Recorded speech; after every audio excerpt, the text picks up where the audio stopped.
өте қызықты тақырыптарды қозғайды екенсіздер. 100% бұл пиар ход. Бұған дейін кинотеатрлар мен қазақ тілді контенттің күресі көп болды, ұзақ жүрді. Қазір қалай, жағдай қалай қазір? Мәссаған, көп ондайда. Біріміз үшін, екеуміз бірге түгел әреңге қарсы қасқайып тұруымыз да бар деген сияқты. Тіпті кинотеатрлардың басшыларымен де сондай бір ашық сөйлескеніміз бар болатын. 45-46 фильм қазақшада басталған болатын. Өнерде жүрген адамдар, жеңілдің үстімен жүретін адамдар талант деп айтып отырсам, онда бәлкім сенің күйгенің, сенің әртіс ретінде жоқ болғаның шығар. Білмеймін бұған қалай жауап беру керек екен.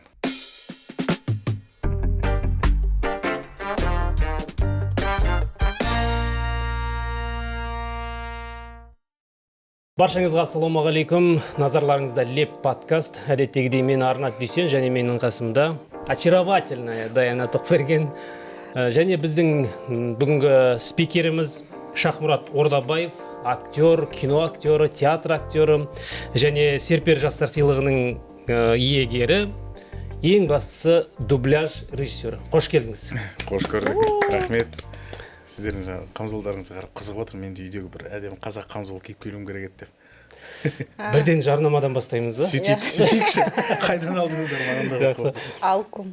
Ерекше шапанды жарнамалайтын біздің Даяна ханым. Бұл біздің отандық бренд, осы Астанада Алкум деп аталады. Сол жақтан бізге жүргізушілерге арнайы осындай киім ұсынды. Наурыз мерекесі жақындап келе жатыр, сыйлық ретінде алу керек сияқты. Мен жарнама екенін білген жоқпын, рас. Жарасып тұрған соң айтып отырмын ғой. Иә. Қош келдіңіз. Рахмет. Қош көрдік, шақырғандарыңызға рахмет. Иә, біз жаңа өзіңізге де айтып жатырмын ғой. Осы өнер туралы подкаст бастағанда, жаңа құрбыларыммен, журналистермен ақылдасқанда, сол құрбыларымның бірі сізді ұсынды.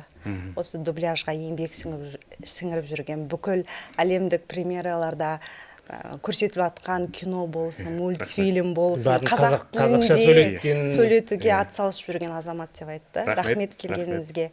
Енді біз байқаймыз, жылдан жылға жаңағы қазақ тілінде шығатын, прокатқа шығатын фильмдер, мультфильмдер көбейіп жатыр, иә?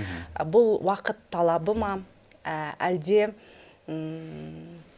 қазақша контент пайдаланушылардың санының көптігі нем ба? Енді бұл сұрағыңызда жауаптың бірнеше түрі жатыр. Уақыттың да талабы, сөзсіз.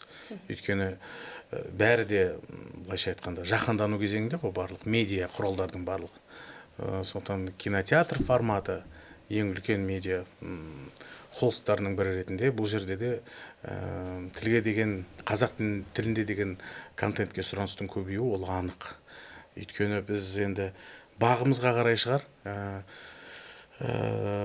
Ол қанша жылдан бері қазақ тілді авторлардың, өзің сияқты қазақ тілді журналистердің және телеарналардың қазақ тілінде адал еңбек етуінің арқасында біздің жаңа ұрпақ тілге қызығушылығы өсіп келе жатыр, қызығады, білгісі келеді, оқығысы келеді, қазақша қисық болса да әйтеуір пост жазғысы келіп тұрады жаңағыдай. Стористердің, жаңағы телеграмдағы дөңгелектердің барлығын қазақша сөйлетуге тырысады. Дұрыс болсын, бұрыс болсын, әйтеуір дегенде қызығушылық бар. Оның барлығы сол сұранысқа келіп соғады. Ол бір, екіншіден бұл бәрі де медиа ғой, кино, оның ішіндегі сериалдар, тіпті музыканың өзі де, оның барлығы да бір медианың бір бөлшегі. Біз қазір мынандай тенденцияны бақылап келе жатырмыз. Кино сәл кешігіп келе жатыр. Біз Қазақстандық кино қанша жерде мықты болса да, біз басқаларын сәл қалып қойып қоятынбыз. Бірақ музыка алға шығып кетті. Қазақстандық отандық музыка алға шығып кетті. Қазақ тілді жас орындаушылар қазір үлкен топ чарттарға жақсы мойындалып жатыр.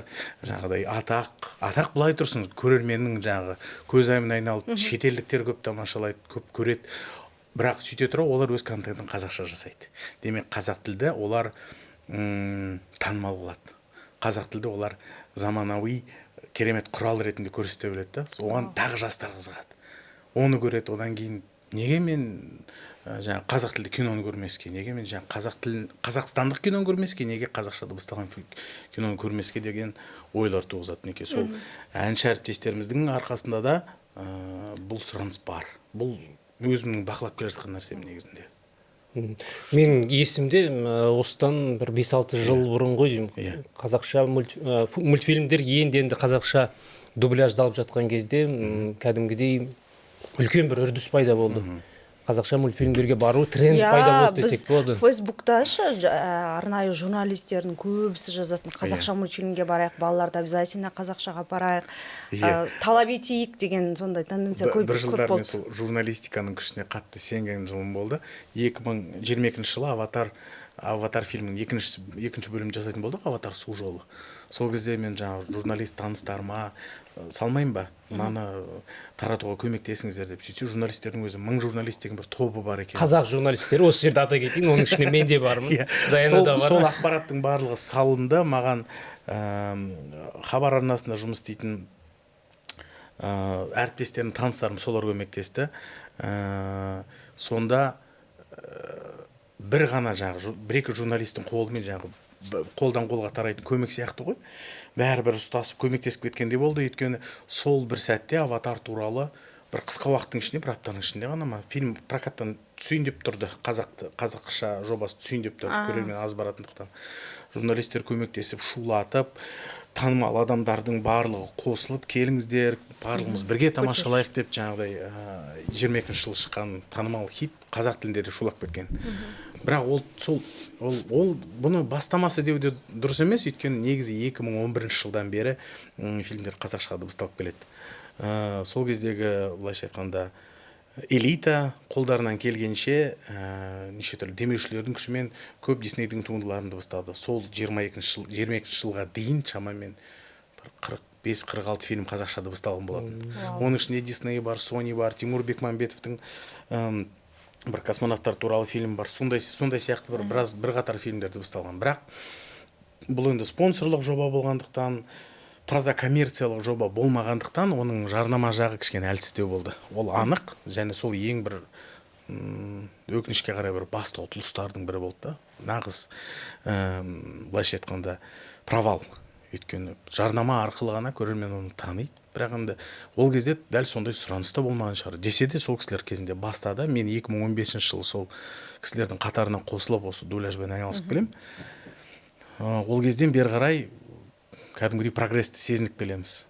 Сол 2011-де көрермен оны білмеді де, қызықпады да, не бар, не жоқ, қайдағы өрмекші адам, қайдағы кек алушылар, қайдағы қара киген сарбаздар дейміз, сондай бірдеңе. Оған онша қызыға қоймас. Ал қазір сол аватар, Аңдар шаһары, Муана сияқты топ хит фильмдер ол бір бөлек, және сұраныста көбейеді. Сол азғантай ғана тарихы бар болса да, әйтеуір бір прогресс бар. Аударма, мультфильмдер көбіне барамыз. Балалармен қызық болсын деп, олар қазақша түсінсін деп. Ана алдында жазып жатыр ғой, елдер трэцте бастауышта қазақ мектебінде береді екен, бірақ балаға қазақ тілінде қазақша үйретіп жүрмін дейді да, сабақта. Еден деген сөзді білмейді, мысалы. Содан кейін ананы оқып, өзім баламнан сұраймын ғой, еден деген не екенін білесің бе, сен білмеймін дейді. Сондай нәрселерді кішкене түсіну үшін неге мультфильмге апару керек та, жаңа қазақ тілінде. Ол визуально уже түсінеді ғой, мынаны айтып жатқанда. Ұстама десе, мысалы, оны ұстама деген сөз, жаңа ұстама деген сөз деген сияқты. Кітап деген сияқты көп нәрсені сол түсінеді. И мен айтайын дегенім, сол аудармалар өте жақсы аударылған. Менталитетке сай аударылған. Соңғы уақытта дейікші. Оны кім аударады, кім тексереді? Жүйе бар ма? Жүйе болғанда, мына жерде енді андай бірнеше топқа бөлінетін коалициялар бар.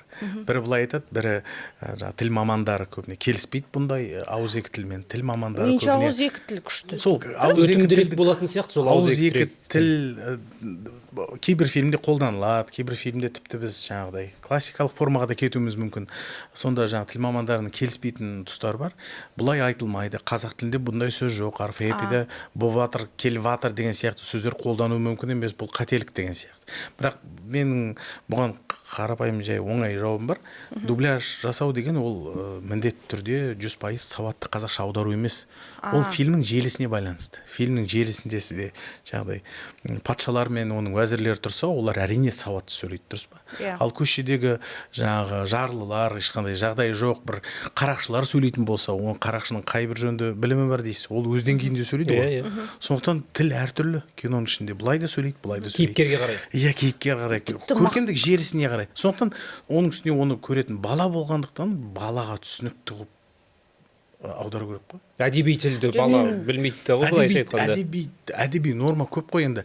Былай да әкелуге болады. Ең бастысы бала фильмнің желісі бойынша болып жатқан дүниені түсіну керек, және сол автордың айтам деген ойын ол қабылдау керек, оған ой салыну керек. Ол келіп сізге сосын сұрақ қояды. Неге ол бүйтті? Неге мынау ананы сабады? Неге осындай соғысқа шықты деген сияқты балада бір ой туындау керек. Сол ойды дұрыс салу керек. Біз жаңағыдай қатты бір сондай қатты өзгеріс жасамаймыз ғой дайын фильмге. Шамамыз келгенше қазақшалаймыз, бізге ыңғайлырақ қылып, оның анасы қалай сөйлесе, біз қазақ анасының сөзін саламыз. Олар мақалдап сөйлесе, болмаса олар да бір мысал келтіріп жатса, біз сол тұрақты сөз тіркесті қолданамыз деген сияқты. Ол қазақ көрерменін жақындату. Қатты күрделендірудің қажеті жоқ отбасылық контентте. Бірақ біз әлі сол отбасының аясында жүрміз ғой, отбасылық контентте. Бізге Құдай қаласа болашақта жаңағы хоррор фильмдер келеді, психологиялық драмалар келеді. Бәлкім сол кезде мәтінді күрделендіруге болады шығар, өйткені психологияның туралы фильмді орыс тілінде де түсіну қиындау ғой. Сондықтан бұл жерде күрделендіруге болады, салалық бір терминдерді алуға болады. Ал отбасыға арналған контентте сонша баланың миын ашып қатты күрделендірудің қажеті жоқ сияқты. Кім аударады? Бірнеше аудармашыларымыз бар, әртүрлі жанрға бөлінетін. Бірі жаңағыдай кек алушылар, Марвел, Аватар сияқты жобаларда, мысалы, менде көбіне Нұрдәулет Затила деген қазақстандық жас аудармашы, жақында ғана The Witcher орыс тілінде Ведьмак, қазақ тілінде Мыстангер. Соны қазақ тіліне аударған ресми аудармашы. Ол осы Аватарда да аудармашы болды. Жуырда болайын деп жатқан фильмдердің де аудармашысы. Сонымен қатар бізде Әсел Мамырова деген аудармашымыз бар. Ол отбасылық контент, жаңағы өзіміз айтқан Ой жұмбақ, Муана, жаңағы Ханшайымдар туралы болып жетқанда жұмсақ контенттің аудармашысы Әсел Мамырова. Тағысын тағылар көп жанрға байланысты. Мысалы, аниме мен дораманың белгілі бір мамандар бар. Тарихи, европалық, ағылшын, англосакс елінің жаңағы контентіне арнайы олардың да аудармашылар. Кім қайсының оң жамбасына кеп тұр, соған береміз. Мә әйтеуір аудара аласың деп бере салу ол да қателік. Бұл жерде продюсер ретінде бір сауатты талдау болу керек. Ол бір, аудару ол бір. Аударғаннан кейін фильмнің мәтіні үйлестірілу керек. Липсинг деген нәрсе бар. Кейіпкердің жаңағы ауыз қимылдауына қарай сәйкес келу керек. Сәйкес келу. Сіздерде мысалы көп сюжетті дыбыстайсыз ғой, бірақ сіздер ол сөйлегеннен кейін кешігіп дыбыстата саласыз. Өйткені бастысы ақпарат жеткізу. Біз оның өз тілін алып тастап, соның аузының қимылына қарай қазақша сөзді соған жатқызамыз. Демек ол орыс ағылшын тілінде I don't know what is going on, please stop it деген сөзді біз қазақша тура сонша сөз, сонша буынмен аударуымыз керек. Не болып жатқанын не болып жатқанын түк түсінсем бұйырмасын, не болып жатыр, тоқта деген сияқты тура сонша сөзбен қазақшалауымыз керек. Ол жаңа редактордың жұмысы, мәтін үйлестірушінің. Ол аудармадан оңай болмаса қиындау. Қиын. Нағызы сол, ол кісі қазақ тілінде білу керек, заманауи тілді де, тиктоктың да, инстаграмның да, тредстің де бәрінде тілін білу керек қой. Өзім бұрыннан бері істеп келе жатқан маманымыз бар, Гүлжан Сауыртаева деген кісі, ол кісі өзі ұстаз, өзі үлкен тәжірибесі мол мәтін үйлестірушісі әрі редактор. Сол кісімен мен шамамен бір 30-40 шақты фильмдерді жасаған шығармын. Әлі де істеп келе жатырмыз. Бірге осы қол ұстасып Гүлжан апаймен. Жақсы, ұзағынан болсын. Енді кинотеатрларға келейік. Бұған дейін кинотеатрлар мен қазақ тілді контенттің күресі көп болды, ұзақ жүрді. Қазір қалай, жағдай қалай қазір? Бұл жерде енді күрес алыс деу, көрермен сырт көзден солай көрінуі мүмкін. Біз қазақша дыбыстаймыз, ал олар көрсетпейді деп жаңағыдай бірден кинотеатрды жауғыла салу оңай. Мәселені ашпай. Мынаны түсіну керек қой енді, шындап келгенде, ашығын айтқанда. Кинотеатр фильмді прокаттаушы компаниядан жаңағыдай жалға алып көрсетуші. Олар кестені, ең алғашқы күндері кестені жаңағы шамасы келгенше 30-да 70, 20-да 80, тіпті бір кездері жаңағы 10-да 90 деген сияқты пайызбен алғашқы күндері прокатқа қояды.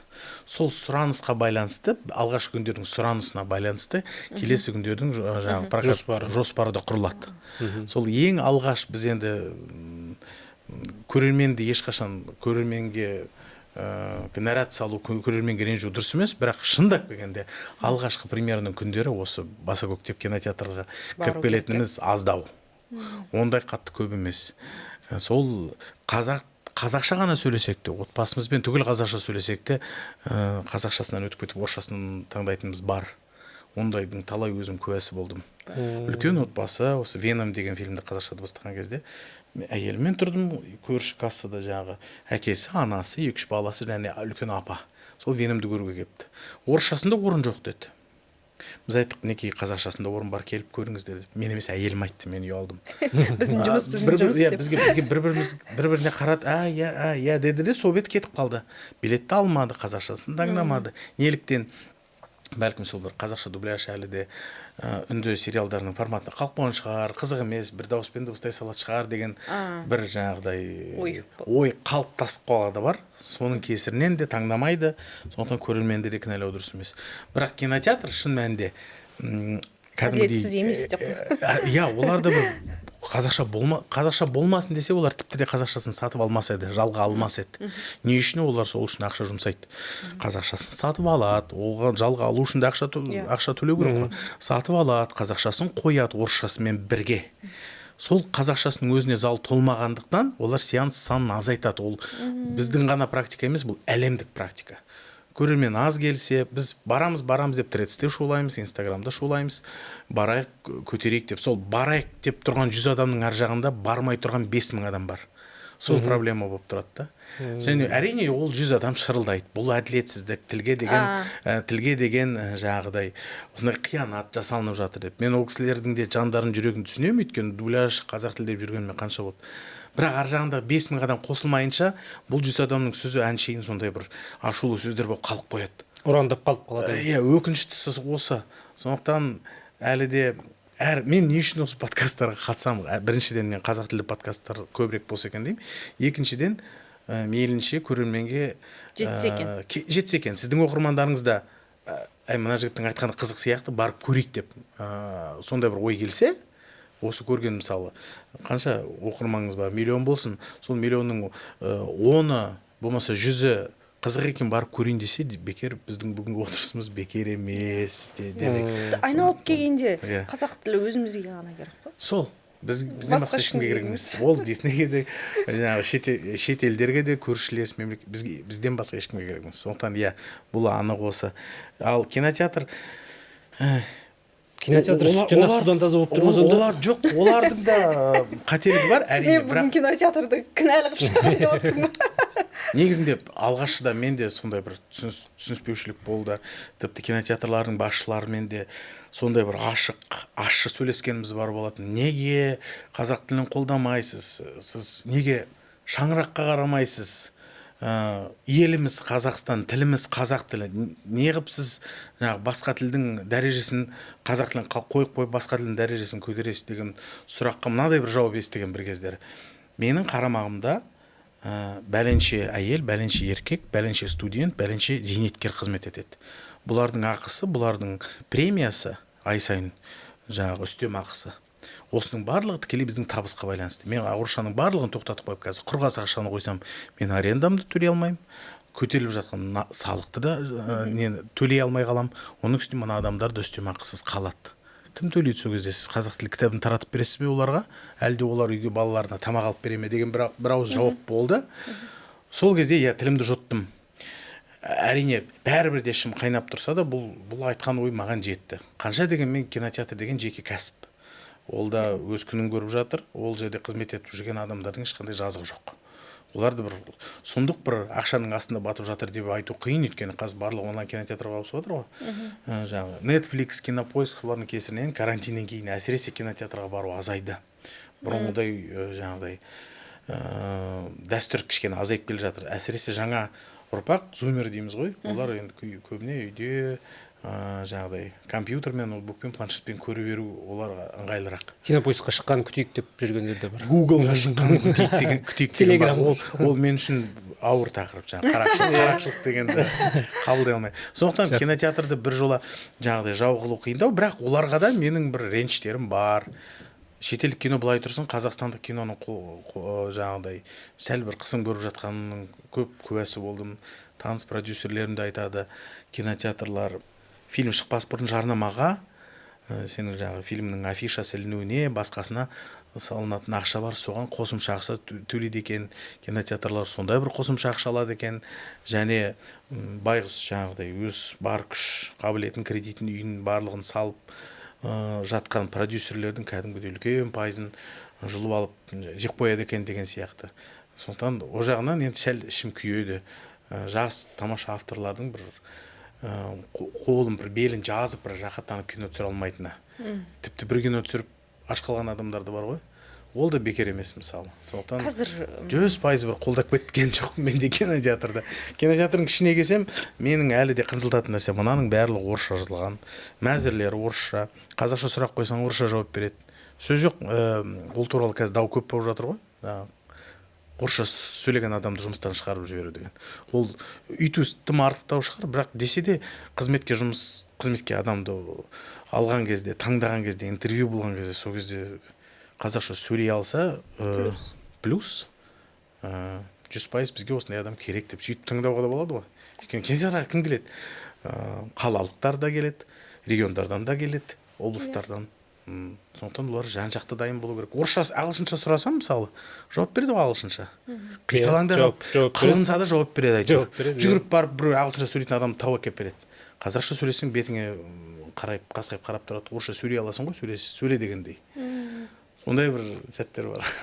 Тіл туралы Болу. бітпейтін даулы тақырып қой. Бітпей қойсын, мейлі. Бітпеген дұрыс. Болсын. Неге? Мәселе дау-дамайда жаңағыдай конфликтіде емес қой.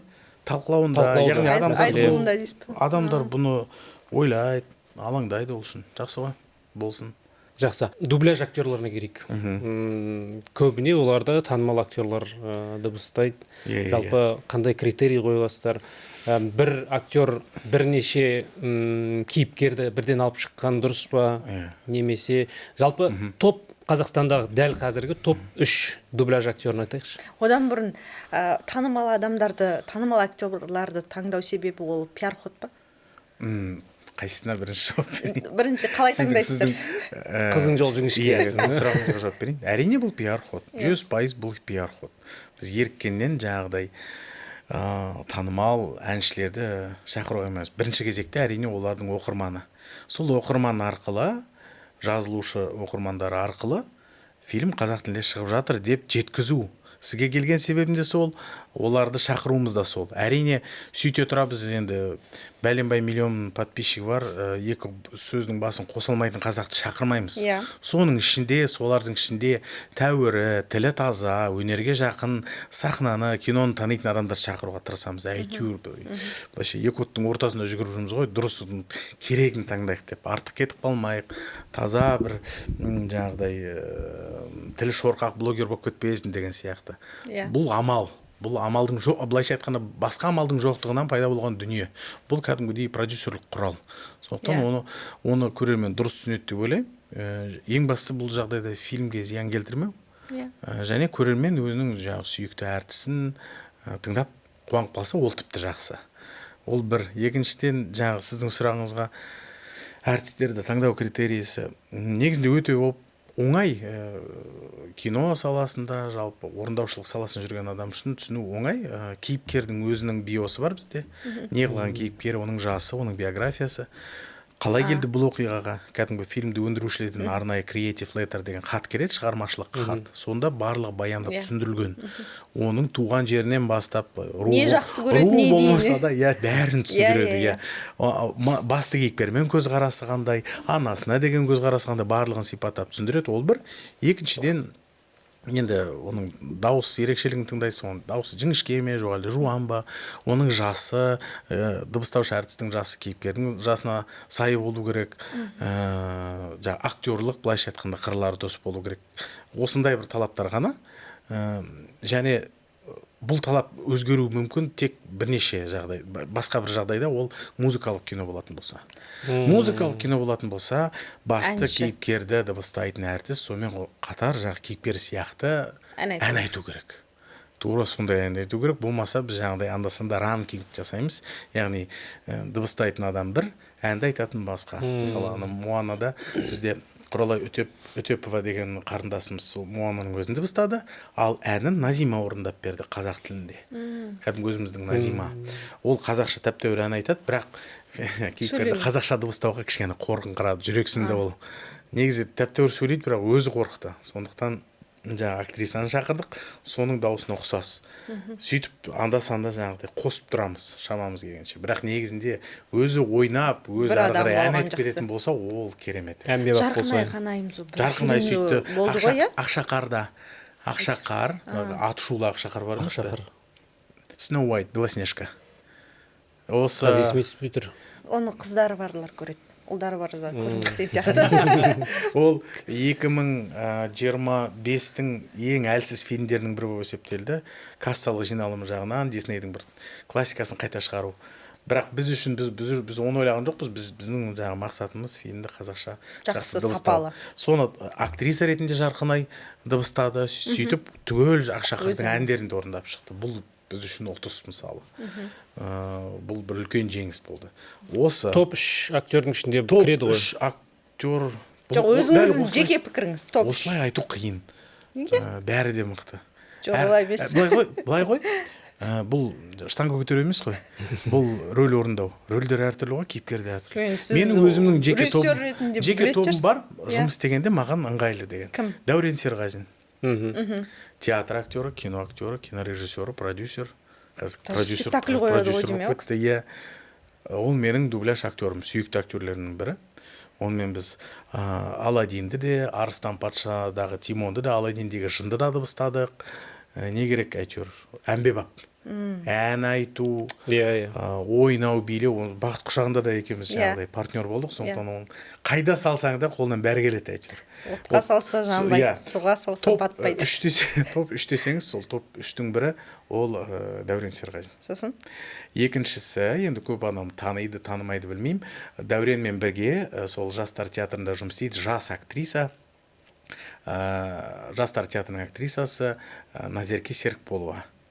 Ол сол Нұрғанат ағайдың шәкірті Дәуренмен бірге, ол сол театрдағы жібегі, ол сол театрдағы және көптеген басқа басты кейіпкерлері де сомдаған актриса. Ол да менің сүйікті актрисаларының бірі. Ол Моананың алғашқы бөлімін дыбыстаған, одан кейін Рапунцельді дыбыстады. Менің ол дубляждағы партнерім актриса ретінде өте ұнатамын. Ол да бір жағы топ 3 десе қиын ғой, 5 деген дұрыс пе? Ал айтыңыз. 3 болды, иә? 2 болды. Екеу болды. Үшіншісі Айгүл Иманбаева. Да? Айгүл апаймен бірнеше фильм істедік. Осы Ақшақарда Зұлып патшайымды Айгүл апай дыбыстады. Бір жағынан ол кісі өзі де айтады, сен маған үнемі маған жарасатын келетін рөл табасың, соның арқасына шығып кетіп жатыр. Бірақ маған ұнайды. Ол кісінің тілінің тазалығы ұнайды маған әсіресе. Оған дейін 2019 жылы карантинге дейін Мулан фильмінің қазақ тілі жобасы шықты. Сол жерде зұлым бір мыстан сияқты, мойында бір мыстан деген дұрыс емес, ол мойында бір үлкен құдіреті, қасиеті бар бір әйелді дыбыстады. Тура оң жамбасына келді ана кісінің. Сол Айгүл апаймен жұмыс істеген ұнайды.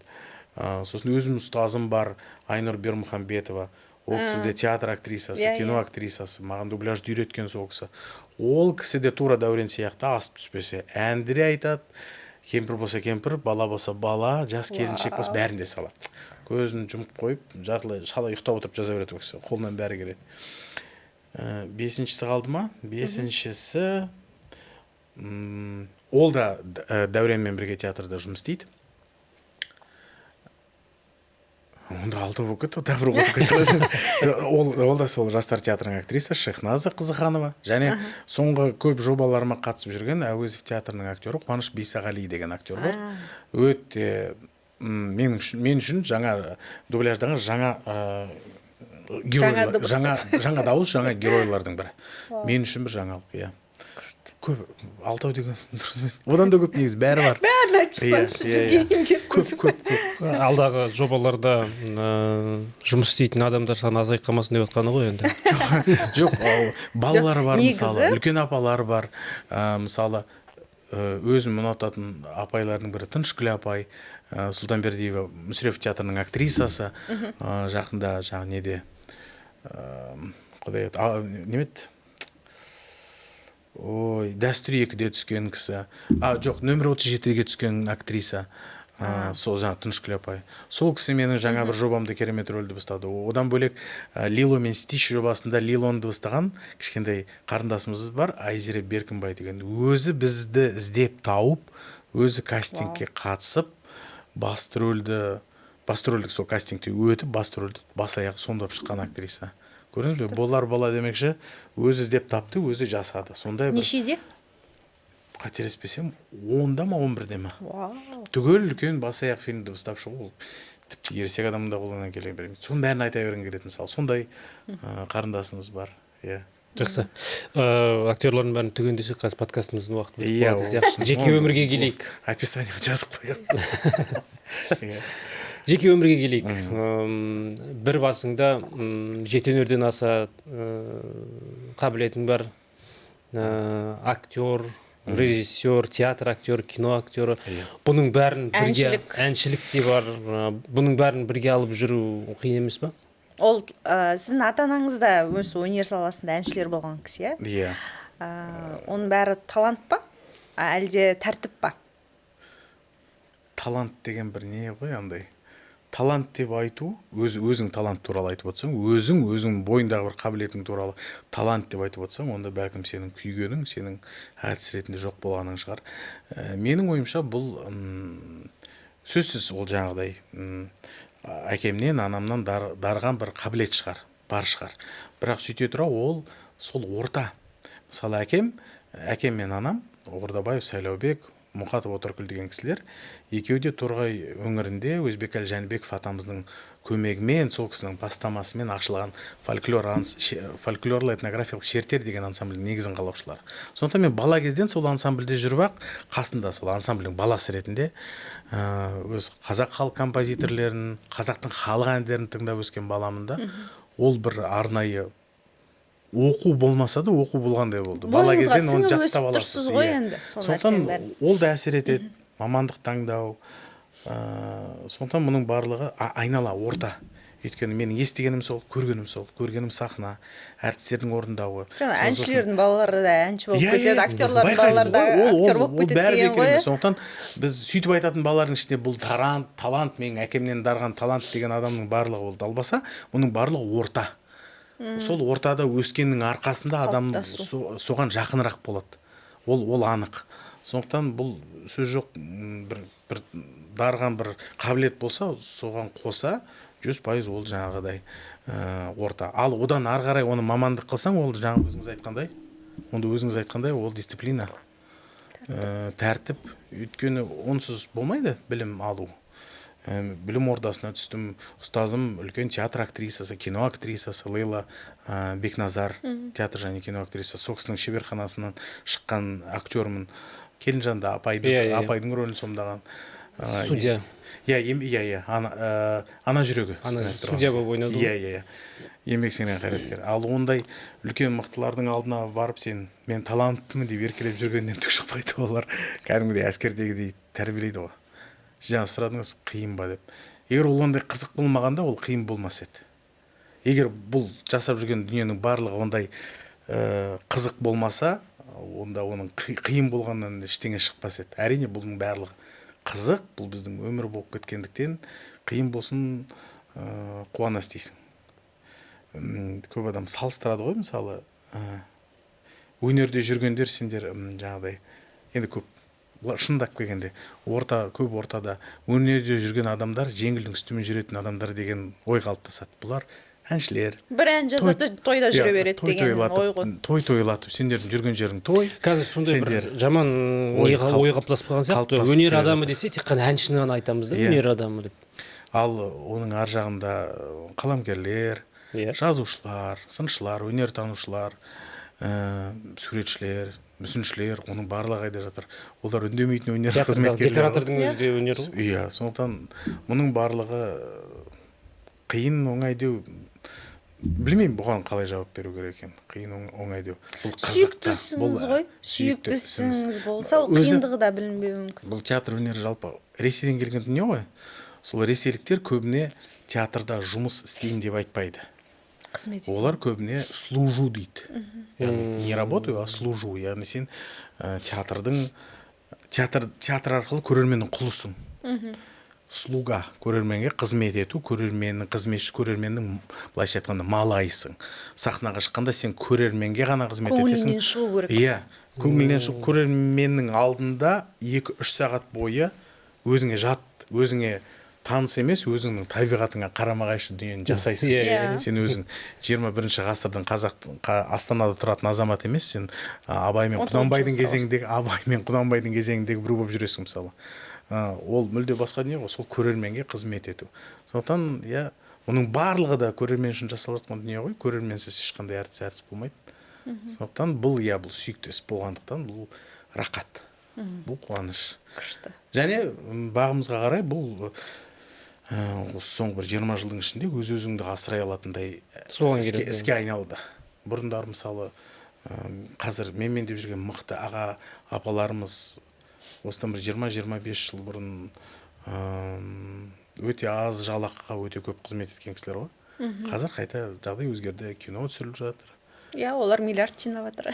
Құдайға шүкір, иә, болсын мейлі. Иә. Жаңағы жан-жақты болу табысқа қарай ма сонда? Табыспен байланысты емес. Табыс көбіне менде бір ғана қызмет көбіне маған табыс әкеледі. Осы дубляжбен былайша айтқанда күнімді көріп жүрмін. Театрдағы айлық ол жалақы үшін емес, театрда сен өзіңнің жаның үшін, үнемі формада болу үшін, сол үшін қызмет етесің. Әншілік ол тіпті өзің үшін ермек. Мен ешқашан бір әншілермен жарысып сахнада ән айтқан емеспін. Сол кәмелетке толған жасыма дейін көп жаңағы байқауларға қатыстым, халықаралық, бірақ одан кейін бір өзіме бір кәсіби әнші жасағым келмеді. Сондықтан театр маған жақынырақ. Әнші, ән айту ол өзіңнің ермегің. Дубляжда ғана кейіпкерлерді ән айтқызасың, сондай мәселелер бар. Ол бір табыспен байланып тұрған нәрсе емес. Бәлкім мен асаба болсам, бұдан әлдеқайда көбірек ақша табар ма едім. Асаба болсам, ағылшын тілінде асаба болсам деген сияқты. Бірақ ол маған қызық емес. Оған да қабілет керек шығар. Театрда қызмет ететіндердің театр бәрі сол ғой. актерлардың көбісі асаба. Ақша үшін емес қой. Ол ешқашан ақша үшін болған нәрсе емес. Жоқ, театрда жұмыс істейтіндер ақша. Тек қана сол жан рахаты ғой. Жоқ, мысалы, ол әлемде солай, барлық әлемде солай. Ресейде болсын, Бродвейде болсын, осы театрда тұрып, театрда қызмет етіп, премьерамды ойнадым, одан кейін пәтер сатып алдым деген әңгіме ешқашан болған емес. Бәрі де айлықпен қызмет етіп жүрген адамдар ғой. Ол айлық түседі, ол сен киноға түскендіктен оның жартысы ғана түседі саған. Тіпті бір ай бойы кинода жүрсең, бір тиын да алмауың мүмкін. Бірақ бұл жерде ең бастысы өзіңнің жаңағы ортаң театр. Өйткені мамандар көп, әртістер көп, олар сені өсіреді. Және рөлдерің содан бір рахат аласың. Ал бір сұмдық бір сойып тұрып ақша театрдан ондай болған емес. Өткен жолы театр режиссері келіп бізге былай мынандай ой айтты. Али Бидахмет. Білем, танимын. Мынандай ой айтты. Театр актерлары өкінішке қарай киноға ұсыныс алғаннан кейін, киноның табысын көргеннен кейін кейде театрды қойып кетіп жатады дейді. Режиссерлар сол барлық театр актерлар үшін жауап беретін әдет бар ғой. Ең біріншісі табыс, екіншісі жаңағы уақыт тапшылығы, уақыт жетіспеушілігінен кетіп қалып жатыр. Бұл жақсы үрдіс пе, жаман үрдіс пе? Енді әртістерден театрға жанкешті болып бас аяғыңды кесіп театрға қызмет ету деген нәрсені режиссерлар ғана талап етеді. Өйткені режиссер актерға қарағанда күнде қызмет етпейді. Режиссер өз спектаклін қойып алған соң әжептәуір демалып, аяқ қолын созып отыратындай уақыттары бар, мүмкіндіктері бар. Премьерадан кейін. Ал сол репертуар құрылғаннан кейін, сол режиссер 1 жыл бойы репертуар құрса, 10 жыл бойы, сол репертуардың әр спектакліне қатысатын актер-көктер болып жүрген әртіс күнін көріп жүрген. Оның үстіне жас әртіс, оның үстіне оның отбасы бар болса, әрине ол киноға барады. Ол өзінің күнін көргісі келеді, ол әдемі киінгісі келеді, ол жақсы ортада жүргісі келеді. Оның үстіне Астанада кино Алматыдағыдай жиі түсірілмейді, сондықтан ол сол бір екі ортада Алматыға да барып келу керек. Әрине ол үйтіп олай істеді екен деп әртісті кінәлау меніңше қателік. Өйткені бұл ол адамның жеке таңдауы. біз ондай дәуреннен өткенбіз барлығымыз. Жалпы театр әлемі бұндай дәуреннен өтіп кетті. Жанкештілік болды кезінде. Театр әрине ол бізде де бар. Оның бір титімтайы біздің жүрегімізде сақталды ұстаздарымыздың арқасында. Бірақ сөйте тұра өз-өзіңді түсіну, өз-өзіңді қабылдау деген нәрсе пайда болды ғой қазір. Иә. Маған не керек осы? Менің әйеліме, менің қалауым неде? Менде жұрттан кем болғым келмейді. Мен киноға түскім келеді. Мен сол танымал ортада болғым келеді. Мен әдемі киініп, әйелімді теңізге апарғым келеді деген ойлар бар ғой. Неге болмасқа? Неге сол үшін ол киноға шықпасқа? Және киноға түсу деген өз брендіңді жасау емес пе? Иә. Оны қателік деп айту, мен онымен келісе қоймаймын. Әрине, театрға қиянат келтірсең, ол сенің таза проблемаң. Сен театрда істеп отырып, ертең болатын спектакліңе қол сермей салып съемкаға кетіп қалсаң, әрине бұл үлкен қателік. Екі жағында алып отыруға болады, екі жағында келістіріп отыруға болады. Киноңа да түсесің, спектакліңа да барып ойнап келесің, дубляжыңды да жасайсың, жаңағы күшті күйеу бала болып қызмет етесің деген сияқты. Бәрін де үйлестіруге болады ғой, тіл бар ғой, келісуге болады ғой. Жаңағы бірден жағдай кінәлай салу ол меніңше қателік. Тура солай кинорежиссер. Әли жерде кінәлап жатқан жоқ. Ой айтып қалды сондай. Бұл пікірді айтып отырмын. Дәл солай сол кинорежиссері сіз киноға өттіңіз, жүріңіз, киноға түсеміз, сұмдық қыруар ақша төлейміз, жаңағы Кипрдің жағалауында түрік сериалын түсіреміз десе, ол да спектаклін қойып қойып, ол да кетіп қалады киноға. Ол норма. Сондықтан заман сондай. Бұл жерде дұрыс емес деу. Басқа қыры бар. Театрдың басшылығы бар. Соның қолында әртісті жіберу киноға, я болмаса жібермеу. Кейбір басшыларымыз бар, үлкен ағаларымыз бар. Кетсең сол бетімен кет. Киноңа кет, театрға жолаушы болма деп бір жола шығарып салатын ағаларымыз бар. Меніңше бұл қателік. Өйткені театрда театр қылатын әртіс көрермен өз әртісін көру үшін келеді. Ал ол әртісті қалай таниды? Кино арқылы таниды, сериалдар арқылы таниды, солай ғой. Сондықтан театрдың имиджі үшін, театр өнерінің кішкене қайта жанданып шулау үшін әртісті ондай жобаларға жіберіп тұру керек ағалар деп айтып қойды. Жіберіңіздер. Жеке басыңызда отбасыңыз туралы айтсаңыз, әйеліңіз туралы бір. Менің әйелімнің есімі, менің есімім Жақмұрат. Әйелімнің есімі Маржан Нұржомартқызы. Ол кісі скрипкашы, ұстаз, президенттік оркестрінің бірінші скрипкасы. Раиса Мұсақожаева, танымал Айман Қожабек қызының үлкен әпкесі, Раиса Мұсақожаеваның шәкірті. Қазіргі таңда сол президенттік оркестрде концертмейстер дейді, оны бірінші скрипкасы сондай қызмет атқарады. Сонымен қатар осы Қалибек Қуанышбаев театрының театр авеню деп аталатын бенді бар. Сол жерде де скрипкашы, сол бендтің мүшесі. Сонымен қатар қалыспай жаңағыдай Қалеки театрының репертуарында жүріп жатқан бірнеше спектакльдің де актрисасы. Шәмші туралы спектакль бар. Шәмші Қалдаяқовтың Шәмші деп аталады. Басты рөлді Нұркен аға сомдайды, Өтеуілов. Сол Нұркен ағаның, яғни Шәмшінің музасы ретінде бас аяғы менің жан-жарым сонда жаңағыдай скрипканы да ойнайды, актриса ретінде ойнайды.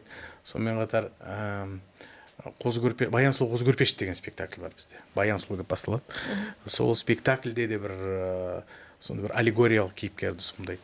Актриса ретінде де өзінің бағын сынап жүр. Негізінде сондай жан-жақты, менен де қырлары көп, қабілеті көп, сондай әмбебап кісі. Енемнің де жиі айтып тұратын жаңағыдай қызық әңгімелердің бірі, сол 91-ші жылы Қуанышбаев театры жаңа ашылған кезде жүрегінің астында сол әйелімді әлі босанбас бұрын сол театрға келіп Ақан сері Ақтоқтыны көріп барып босануға кеткем деген жаңағыдай аңыз әңгімесі бар.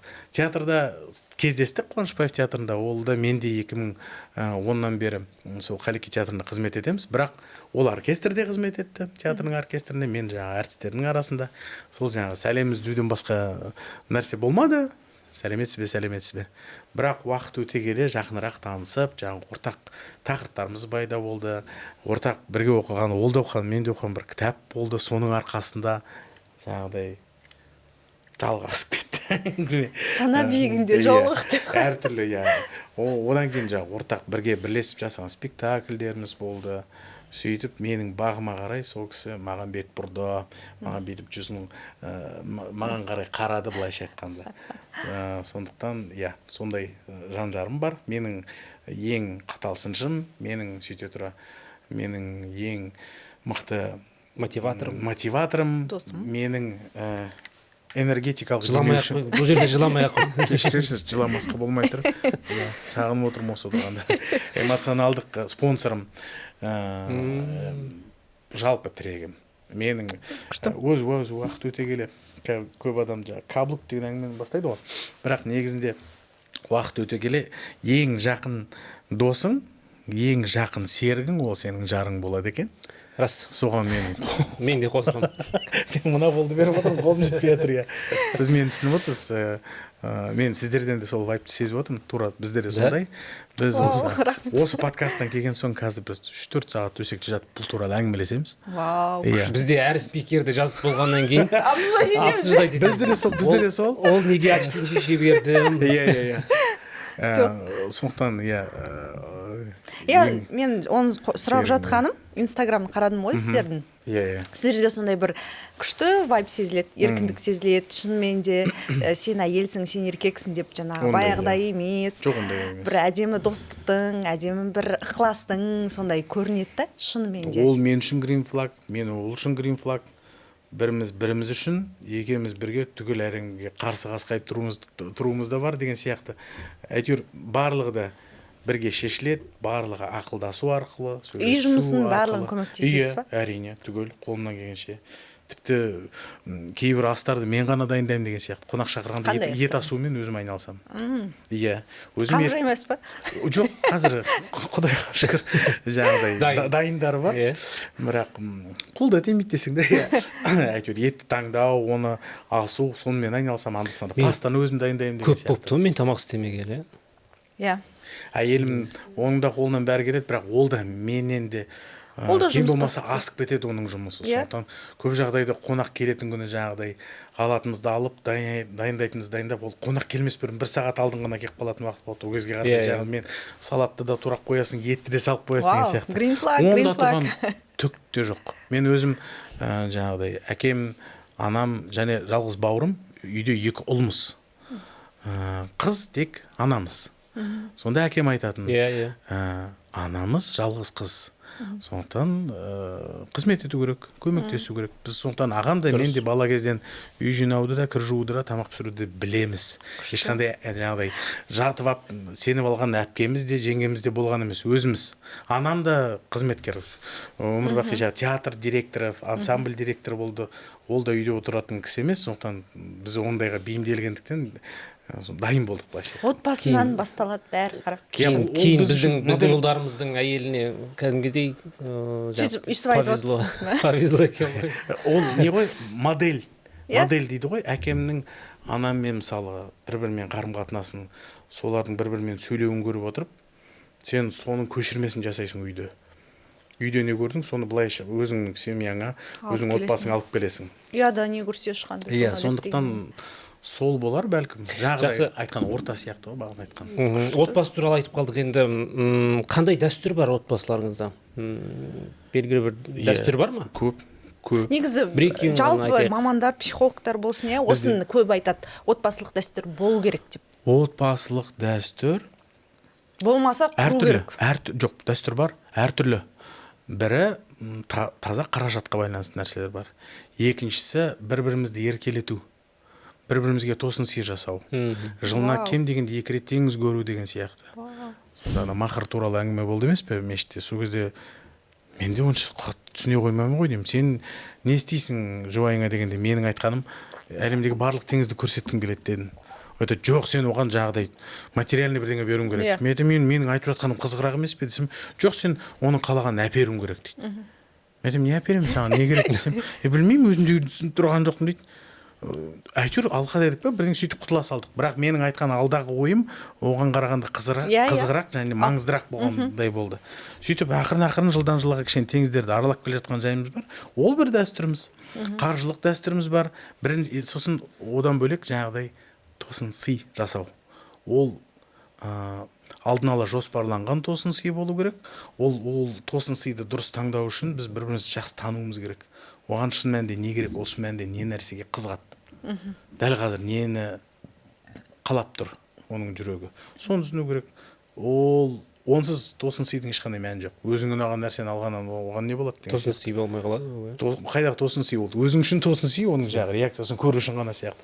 Сондықтан тосын сый, психологтар не дейтін білмеймін, не десе о десін. Әйтеуір менің айтайын дегенім ең дұрыс, ең мықты қамал отбасыдағы. Оны құрастыратын коннект, оны құрастыратын диалог. Біз үнемі барлығын өсектейміз деген, үнемі бәрін талқылаймыз. Біз үнемі диалог үстіндеміз. Кез келген нәрсені талқылаймыз. Ешқашан мен өз бетімен шешілген, ол жаңа тосын сый ғана болмаса, өз бетімен шешілген шешімдер ондай тым аз. Тіпті де оның араласпайтын, қызықпайтын тұстары болатын болса, ол маған сенеді, мен онымен айналысамын. Сосын өз үйіміз, ол қамалымыз, осы біздің басты дәстүрлеріміздің бірі. Азғандай ғана пәтеріміз бар, ол біздің қорғанымыз.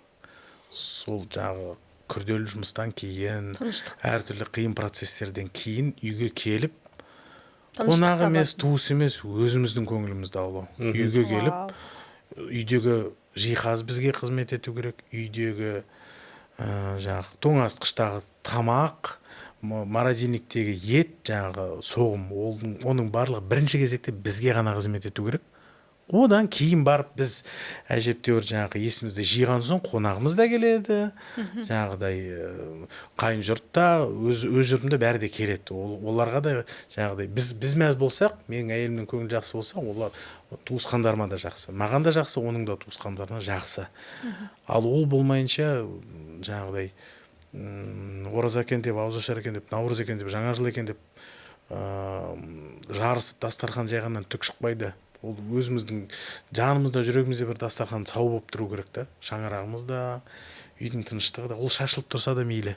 Мәселе ода емес. Ол біздің қамалымызда. Есік жабылды, қорғанымызға кірдік. Бұл біздің жаңағыдай территория, безопасность дейді ғой. Осы жерде қалағанымызша жүреміз, қалағанымызша сөйлейміз, сол жерде шешімдер қабылданады. Бұл былайша айтқанда біз егер мемлекет болсақ, бұл біздің Ақорда. Сондай ешкім кірмейді дейсіз ғой. Ешкім кірмейді, оған ешқашан ешкім кіру мүмкін емес. Жоқ, бізде кіре береді. Біздің қазақтар да кіре береді, басқа отбасына кіріп. Сол мен өзімдікін айтып отырмын. Көп мысалды көрем, араласады. Мені кейбір туысқандарым түсінбейді, бауырларым түсінбейді. Нағашыларым арасында түсінбейтін бар, бұл осылар біртүрлі қызық, осылар. Осы екеуі қызық, осы әртістер қызық. Қияли осылар деп. Қияли деп, мен мысалы ауылға бір аптаға барып келеміз де, келесі бір апта шаруамыз біткен соң Кореяға қашып кеттік те екеуміз. Ол үшін гештальт болды Кореяға бару. Туысқандар оған үйренген. Бұлар сондай өздері. Үйренеді, өздері біледі. Сол, өйткені өзіміз білеміз. Ол ауылға да барып қызмет жасады, жаңағы күшті жағдай. Спектакль ойнап келдік. Осы жол спектакльді орамалын тағып, айтады. Қызметтің барлығын жасап, жаңағыдай барлық бару керектігін нәрсеге, қонақтарға бәріне барып кіріп шығып, бүйтіп сөйтіп. Кейін өз қалауымызды істейміз. Сол арқылы біздің отбасымыз аман. Сол арқылы біздің үйіміз де, өзіміз де аманбыз, өзіміз де бақыттымыз. Бірақ әлі жұмыс істейтін, әлі де бір іздейтін, түзейтін нәрселер көп. Өйткені қоғам көп нәрсені түсінбейді, қоғам көп нәрсені қабылдамайды. Қызметтерімізде мысалы. Мен мысалы Freedom Media деген компанияда қызмет етем. Бұл заманауи компания, оларда көзқарас басқаша, сөз сөйлеу басқаша. Ал кейбір басқа мекемелерде әлі де автократия қалыптасқан, әлі де ескі жүйелер, ескі сол баяғы жартас болып қалып болған дәстүрлер қалыптасқан, ер азамат басқарады. Бір кісінің жүрегі тілім болып жатыр, айта беріңіз, жалғастыр. Жоқ. Рас қой енді. Мысалы, әлі де көп ортада жаңағы адамға, әйел адам болса, адамға маман ретінде емес, әйел адамға сол әуелі де әйел, келіншек қыз қарындас жеңге, одан кейін барып маман ретінде қарау деген нәрселер бар. бұл біз үшін кәдімгідей бір триггер. Ол үлкен күресті қажет ететін не ғой? Сол ол күреске қатыспаса тағы болмайды. Сондықтан бар жерде жаңағыдай театрда да інілерім көп әртістер, солар әйелме жеңге деп сөйлейді. Окей, ол норма. Бірақ бірінші кезекте ол осы театрдың қызметкері, ол скрипкашы, ол үлкен маман. Одан кейін барып жаңағыдай жұмыстан тыс уақытта ол сенің жеңгең, ол сенің руласың, өзің білесің қалай атайсың. Ол рұқсат берсе, қалай рұқсат қоян десе қоян деп атай бересің, өзің білесің. Ал жұмыс кезеңінде бірінші кезекте адам, маман. Мен де мысалы қазір 40-қа жақындап қалды жасым. Бірақ бұған дейін біз әлі жастар болатынбыз. Жастар. Жүгіріп барып кел, шауып кел, бит сөйт. Сен көп сөйлеме, сен қоя тұр деген сияқты. Менің де алған білімім бар, менің де бір ортам бар деген сияқты. Осыдан өзің өткен соң, өзіңнен кейін жастарға солай сөйлемеуге тырысасың. Ол да бұл білет, бұл сенен мықты білет бұл нәрсені. Деп өзің жаңағы құрдастарыңа айтасың ғой, осыны әлі ала алмай жатқан құрдастарың. Сондықтан сол қоғамда бір болып жатқан нәрсе бізге де әсер етеді. Кейбір кезде әйелім ашуланып бұлқан-талқан болып келеді. Жаңағы бір басқа бір шаруасынан, жұмысынан бір ортада отырды ма, анандайды көрдім, ананы көрдім, отыра алмадым, тыныш отыра алмадым, араласып кеттім деген сияқты. Сондықтан біздің бұл да бір кішігірім файт қой. Сізге айтып келуде болғанда дұрыс қой, талқылау. Жоқ, оны келіп жолдасына айтып жатса да, ол сенімділіктің белгісі ғой. Әрине. Оны қолдайтын белгісі, ол сіз сол эмоциясын шығару арқылы сізден қолдау күтіп тұр да, қолдау болатыннан кейін айтып тұр. Ал ол қолдау болмайтынын сезсе, мүмкін айтпайтын еді. Және ол бақытсыз болуы мүмкін. Ол ішіндегі нәрсесін жолдасына. Сондықтан бәрі талқылау арқылы, бәрі әңгіме арқылы, тіпті жаңағы спорласу, оның барлығы орында. Ашулану, бірін-бірі түсінбеу. Егер дұрыс диалог болмаса, бұның ешқайсысы өзгермес еді. Кейбір туыстарымыз болады ғой, ағамыз бен жеңгеміз деген сияқты. Бір ауылда бірге өмір сүріп жатқанда 40 жыл болды. Бірақ түрлеріне қарасаң, бір-бірімен сөйлеспейтін адам сияқты. Бірін-бірі әйтеуір бір пәтердегі жалдап тұрған адам сияқты да. Мен бітті. Құдай біледі, сөйлесе ме, сөйлеспей ме. Ондай семьялар өте көп бізде. Бізде қоғамда танып қойған, осынша жыл тұрған, ажырасуға болмайды, ол бір-бірімен сөйлеспеуі мүмкін, бөлек бөлмелерде жатады. Тек қана немерелері байланыстыратын, мен өз басым жеке сондай семьяларды білемін. Сосын қалжың приколдарды көп болу керек сияқты. Біз осы екеуміз үлкен тойда отырсақ та, екеуміз отырып тырқ ананда мынаны әңгімелеп, билемейтін биге билеп, тойға шығып жаңағыдай неше түрлі әрекет жасай береміз. Жақсы. Шахмұраттың неге кофеге көзқарасы қандай? Кофені қаншалықты жақсы көреді? Кофе? Ой, жаным жақсы көреді. Кофе бұл жарнама ма? Жарнама бұл. Барып алып келейін қазір осы жерін шыға салысымен. Кофені жақсы көреді. Астанада осындай Пицкоф деген ашылды. Бағанадан бері ішіп отырық қой, қалай? Жақсы ма екен? Әдемі. Кішкене суып қалды енді. Оғаш жоқ. Бұл жердің карак чайы да өте тамаша. Пицкоф деген кафене. Ертең барып тұрмыз сонда, сторис түсіріп, мақтап. Рахмет. Бұл күш қуат береді ғой, біздің жұмыста керек бұл нәрсе. Сіздің ең бақытты күніңіз? Мәссаған, көп ондайда. Әкем маған маң-маңгер деген әнді үйретті бала кезінде. Мен оның не туралы екенін түсінбейтінмін. Әуені әдемі. Маң-маңгер кекілің келеді, жалынмайда. Оқпаймын, әйтеуір әкем үйретіп жатыр, байқауға қатысамыз деп. Сосын ауылға баратын болдық. Ауыл Қабырға деген ауыл ар жағында, Арқалықтың ар жағында әкемнің ауылы. Ол байқауға барып келдік, қайтып келдік, бүйттік сөйттік. Сосын әкем жаңағы атқа мінді. Мен қаланың баласымын ғой, асфальтный ребенок дейді ғой. Ақсосақ дей ма бізді, Әкем кәдімгі қарапайым қазақтың ауылдың жігіті. Сол өзі атқа мінді, әкем ірі кісі болатын, қарынды үлкен, сөйте тұр атқа да бірден мініп алып жаңағы күшті билейді, құлағын күшті бұрайды. Сосын ақырғанда мен де мінгізді, мен шыңғырып қорқып ақырып бүйтіп. Сосын әкем айтады, айтшы ана әнді мынаған, атқа айтшы дейді.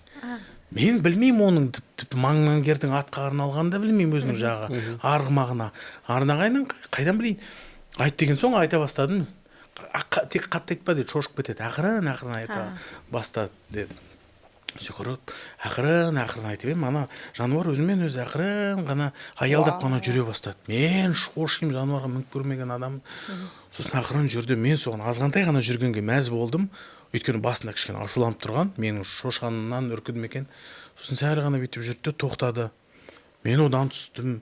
Әкеме мәз болып, әке оларға ән айтсаң ұнай береді екен ғой. Мен басқа андай әндер білмеймін. Бір 11-ден ба, 12-ден бе. Сол кезде әкем айтады, бұл арғымаққа арналған ән. Ақан серінің өзі арғымағына арнаған әні. Бұл жай ән емес, бұл нақты ақан сері өзінің атына арнаған. Мен саған сол әнді сол үшін айт. Сол кезде мен бір андай бір коннект пайда болғандай болды. Мәссаған, мен жануарға әнді орындадым, ол мені ұқты деп. Баласың ғой енді. Ол мәселе ол әнді орындауда, я болмаса арғымақтың мен түсінген емес, мәселе әкемнің осы нәрсенің байланысын таба білгенде. Баламын ғой. Көрсете білді. Мен үшін бұл кәдімгі ертегі сияқты болып көрінді. Мен айттым, ана мені түсінді деген. Ол әкем дәл сол сәтте осы әнді орында, ол сөйтеді. Мен қайдан білейін, әкем ол жылқының үзеңгісін ұстап ақырын ғана тартты. Оны ойлап қайтқан мен жоқ. Мәселе әкемнің мен үшін сол сәтте балалығымызды бақытты қылатын нәрсе ғой. Сол сәтте бір ертегінің элементтерін қосып балалығымды әдемі қылды. Эмоция сыйлады. Эмоция сыйлады. Сол бір есте қалған сәттердің бірі. Сосын 90-шы жылдар ғой, Арқалық деген қала, сол елдің тумасымын, свет өшіп қалады. 2 сағат свет бар, 2 сағат свет жоқ, өшіп қалады. Иә, бұрында барлығы сондай болды. 2 сағат жарық барда дүниесін жасайды, телевизор көреді, киімді түктейді деген сияқты. Сол жарық өшіп қалғанда бәріміз төреге жиналамыз залға. Әкем домбыраны алады, ән айтамыз. Тас қараңғы жарық қосып қоямыз. Сол бір күшті рахат вайб. Әкем, анам, мен, ағам жатамыз. Ағам сабағын істейді, бүйтеді, сөйтеді, сол диванға жалпы. Не істейсің қараңғы түн, бірақ әлі ұйықтайтын уақыт емес, кешкі 8-9 мысалы қыс болса. Сол кезде жатып алып әндер айтылады. Оларға қосыласың, күшті вайб. Қазір енді әкем де анам да о дүниелік ол кісілер қасында жоқ, бірақ осы естеліктер менің жүрегімді жылтады. Әйелімен ақырын осы вайбқа ауысып келе жатырмыз, біз де ән айтқымыз келеді. Мен әкемдей ондай жақсы домбыра шерте алмаймын, бірақ сонда да бұл керемет дәстүр. Олардың үйінде де болған мен жағы әйелімнің отбасында. Сондықтан бұл бір былай айтуға болар еді, кім қалай айтады, мен парашюттан секіргенім бақыт, мен ананы көргенім бақыт, әйелімнің отбасымның құрған күні, үйлену тойы, ол сөзсіз оларды бір бақыт сәттердің бірі. Және оны әлі де талқылай аламыз. Сол сәттердің куәсімен бірге, әйеліммен бірге талқылаймын деген сияқты. Ал енді мына жылы сәттердің куәгерлері қасында жоқ, анам да әкем де жоқ. Және мен үшін қазір ең бір сондай жылы сәттер солар болып тұр. Отбасыммен қосылып ән айту, Шәмші, Әсет Бейсеуов, Хасанғалиев, Мұхаммедқали Тыналин, толып жатқан композиторлардың әндерін жатып алып айтамыз. Олар қазір қайта шығып жатыр ғой. Мен оны бала кезден білемін. Күшті вайб болады. Кеше ғана осы нәрсені айттық қой біз. Бұрында жарық өшіп қалған кезде бәріміз бір бөлмеге жиналып, бір бөлмеде отыратын едік. Ойын ойнайды ол кезде. Майшаммен анау қап-қара болып түтініп тұрады. Ойын ойнайды, тағы бірдеңе, ән, тағы бір әйтеуір бір бөлмеге жинап алатыны бар. Неғып отырасың, үй үлкен болса. Светтің жиі өшкенде жақсы екен, ауызбіршілікті. Сондықтан сондай сәттер болды. Соның кішігірім версиясы карантин кезінде болды. Әйелім екеуміз үйде қамалған кезде, азғантай ғана кезде жалдамалы бір бөлмеде тұрамыз, шағын ғана пәтерде. Сол пәтерден шыға алмайсың ғой, қорқасың. Сол кезде соның ішінде өзімізге сюрприз жасаймыз. Бір күні мен оны мейрамханаға шақырғандай болдым, үйдің ішінде өзім тамақ істеп қойып, сол бүйтіп жаңағыдай бөлменің ішінде мейрамханаға шақырғандай болып бүйтіп анда кіргізіп, мында кіргізіп, отырғызып, жаңағы алдына салфеткасын қойып деген сияқты сөйтіп спектакль ойнадық. Болмаса ол астында бір дүкен бар, содан ары шығуға болмайды. Сол дүкеннен бірдеңелерді алып алады, мен ұнайтын нәрсе. Соны шағын ғана бөлмеміздің көрген жеріне тығып кетеді. Сосын тап дейді. Соны іздеймін. Сөйтіп жаңағыдай. Әркім өз өмірінің суретшісі. Иә. Алда қандай дубляждар бар? Негізгі сұрақ қалып қапты ғой. Дубляж біз жаңағыдай отбасы вайб деп рахаттанып кеттік. Басты тақырыптың бір дубляж ғой. Осы наурыз айының 5-нен бастап Pixar'дың жаңа туындысы шығады. Секіргіштер деп аталады. өте керемет жоба, үлкен айтар ойы бар. Сөйте тұра ол балаларымызға да арналған отбасылық контент, келіп тамашалаңыздар. Ол 5 наурыздан бастап. Одан кейін аты шулы хиттердің бірі Toy Story, ойыншықтар хикаясы. Иә. Соның 5 бөлімі шығады. Ол жақында ғана шықты. Жоқ. 24-те шықты ма? Жоқ, 2019-да 4-шісі шықты. Енді мінекей 26-шы осы биыл 5-шісі шығады. Жақында көрген сияқты. Ол қайта көрген шығарсыз, білмеймін. Кинотеатрға солай шықты. Одан кейін Моана фильмінің лайф адаптациясы, яғни тірі әртістер орындаған. Ол фильмде биыл қазақ тілінде шығады. Оған енді кірісеміз, Құдай қаласа. Сондай жобалар жақын арада шығатындар осылар. Күшті. Жақсы. Істеріңізге сәттілік. Рахмет. Келіп біраз дүниені қозғадық. Неміз бір екен, вайбымыз бір, ойымыз бір деген секілді. Мен, онда не? Бұл подкасттан жақынырақ танысуымыз керек сияқты, мен жұбайыммен бірге таныстырғым келіп отыр. Мен байқауымша подкасттарыңыздың шыққаны көп емес, жақындаған қонақтарыңыз көп емес, бірақ өте қызықты тақырыптарды қозғайды екенсіздер. Сондықтан бүгін қонақ болып келген екен, мен өте қуаныштымын. Одан да керемет спикерлер болсын сіздерде. Рахмет. Бірінші спикер осындай дүниелер айтып отыр. Керемет тақырыпты қозғайды екенсіздер деген. Маңызды нәрселер ғой. Біздің атауы да леп. Жаңа леп. Болсын. Бұл өзіміздің жеке подкастымыз, бұл жерде бәрін айта береміз. Жаңа Freedom Media'нды айттық. Болмайды деген нәрсе жоқ бәрі. Жақсы. Рахмет, құрметті көрермен. Осымен біз тәмамдаймыз. Бүгін бізде ерекше қонақ болған Шахмұрат Ордабаев. Қайта қауышқанша. Рахмет.